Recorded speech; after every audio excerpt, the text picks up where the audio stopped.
Shalom, puji nama Tuhan. Kita kembali dalam Bina Iman kali ini bersama dengan saya Tri Gunawan. Saat ini kita akan belajar tentang melihat, iman yang melihat kepada yang tidak terlihat. Apa itu? Seringkali saudara kita mendapatkan masalah-masalah yang kita mengalami jalan buntu untuk keluar dari masalah ini. Kita seperti berjalan di hadapan kita, sekeliling kita hanya tembok belaka, tidak ada jalan keluar sama sekali. Kali ini kita akan belajar bagaimana iman melihat yang tidak terlihat. Solusi untuk masalah kita. Kita akan membaca dalam Ibrani 11 ayat 21 yang berkata demikian. Karena iman maka Yakub ketika hampir waktunya akan mati memberkati kedua anak Yusuf, lalu menyembah sambil bersandar kepada kepala tongkatnya. Apa yang dilihat dari Yusuf atau Yakub ini? Yang pertama, melihat hari kematian. Jelas di sini dikatakan Yakub ketika hampir waktunya akan mati. Tidak semua orang bisa melihat hari kematian. Bahkan kematian itu datang mendadak kepada setiap orang. Tidak disangka keluarganya kehilangan orang yang dikasih. Tetapi berbeda dengan Yakub ini. Dia melihat hari kematiannya sehingga dia melakukan yang terbaik untuk hidupnya.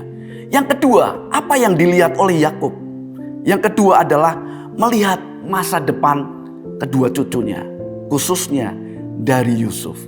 Ketika Yusuf datang kepada ayahnya ini membawa kedua anaknya, lalu Israel atau Yakub ini memberkati kedua anak Yusuf.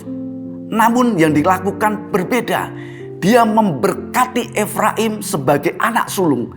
Sedangkan Manasya tidak diberkati sebagai anak sulung.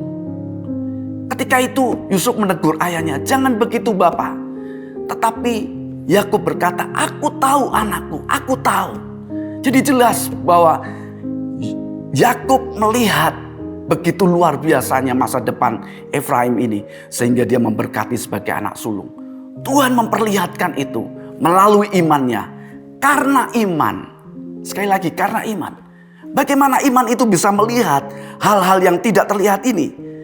Kita tahu bahwa di dalam Ibrani pasal 11 ayat 1 berkata demikian. Iman adalah dasar dari segala sesuatu yang kita harapkan.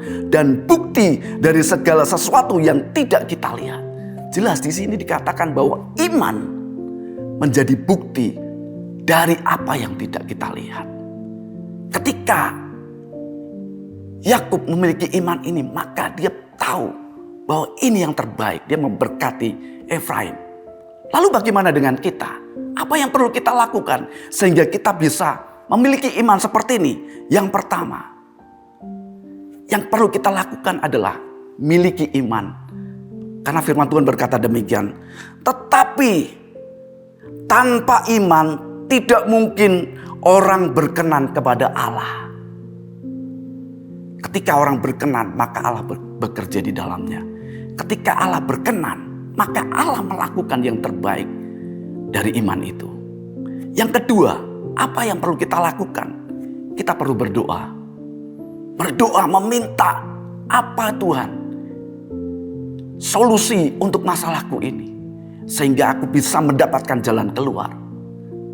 Kita perlu berdoa. Yang ketiga, apa yang perlu kita lakukan? Lakukan apa yang kita dapat dari Tuhan. Dan pada saat itu Tuhan akan bekerja. Dan Anda akan melihat hal-hal yang tidak pernah terlihat pada saat Anda belum berdoa. Bagaimana? Haleluya, Tuhan Yesus memberkati.